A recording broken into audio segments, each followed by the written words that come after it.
welcome back to the channel. It's been a long time since we've updated you on the Mach 1, so we decided we're going to get back to work on this thing and wanted to give you guys an idea of what the plan is for the car. I was kind of getting carried away with turning my street car, my Corvette, into a race car, and my wife reminded me that I have a fully caged race car sitting in the shop, so that I should put it back together.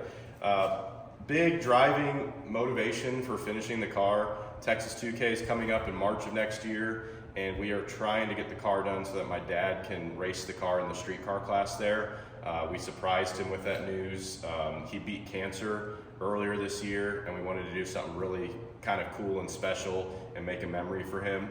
And so that's the goal, is to get the car put back together. So I'm gonna kind of go over where we're at with it right now, what we have left to do, which we have a lot left to do, and also the engine build that we're gonna do for the car, because we're actually gonna take all that stuff to the machine shop and drop it off so that they can get started on the short block for us. So kind of starting at the front here, we built a tubular front end for the car. It's actually tied into the roll cage. A gentleman named Robert did the roll cage, and he also helped us with the tubular front end. And then Hayden has kind of been finishing all of that out, making brackets for the fenders. He made mounts for the arrow catch latches for the hood. This is all modular, so you can remove everything from the front. You can pull the motor and transmission out together straight out of the front of the car. My dad's actually been in town, and he's been welding up all the small holes in the engine bay.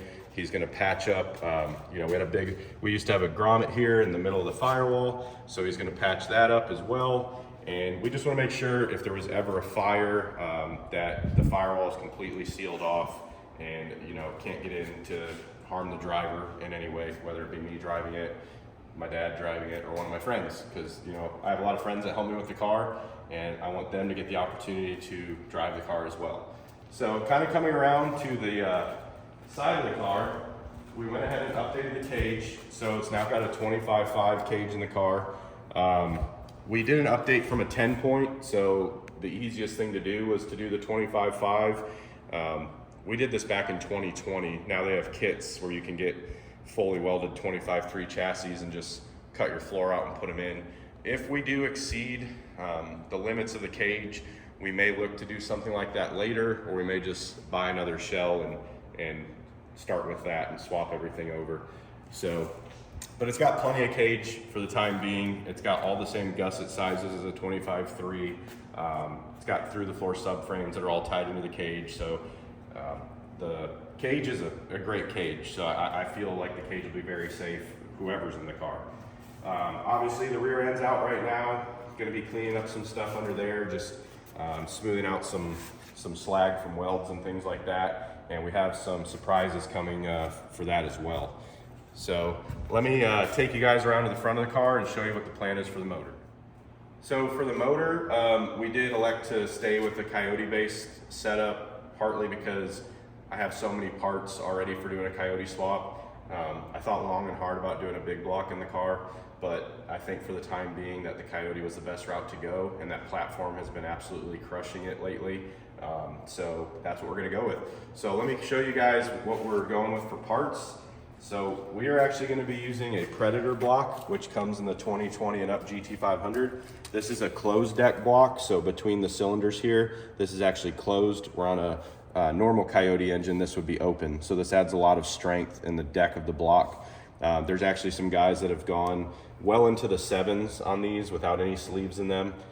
We are going to use an Athena head gasket, which will help the heads to seal it better versus just using like a Cometic or MLS gasket. We went with the Boss crankshaft. That's, you know, tried and true and proven in many cars. I mean, Brett LaSalle has gone 630s on that crank. We're going with a set of Molnar power adder rods, just the standard power adder rods, and the Molly pistons with upgraded wrist pins. Then ARP main studs, Cleveite H series bearings throughout, and it'll get ARP hardware throughout. So that's the plan for the short block. I think for what we're trying to do with the car initially, that this will be plenty of motor. I think once we have the car kind of dialed in, I think we could definitely go 7s on this short block, and maybe well into the 7s. We'll just have to see how far we can push the platform. But the goal was kind of keep things somewhat simple with the engine. I mean, I still want to do a built motor versus doing a stock bottom end motor. And honestly, I'll probably do a separate video on this, but you can put this whole engine package together, you know, relatively inexpensive. This was less than buying an illuminator and some better parts in my opinion. So that's kind of the plan. We're gonna get that dropped off. We got a lot of other parts coming for the car here soon that I'm really excited about. I could not do this without the support of my wife, first and foremost, and the help of, you know, my good friends. Hayden is gonna be helping a lot with fabrication and wiring. My buddy Jason and me will be handling a lot of the mechanical side of things. He's gonna degree the cams, help us get the long block put together. And then my friend Robert is also gonna be helping with a lot of fabrication stuff on the car.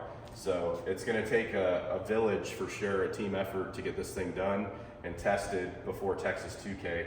But I think we're gonna do it. And even if worst case, we don't have it completely done, we will take the car to our booth in March at Texas 2K so that if you're gonna be there, you can come by and check it out. But keep your fingers crossed for us that we can get it done, and you'll see it going down the track, and we'll check back in with you soon.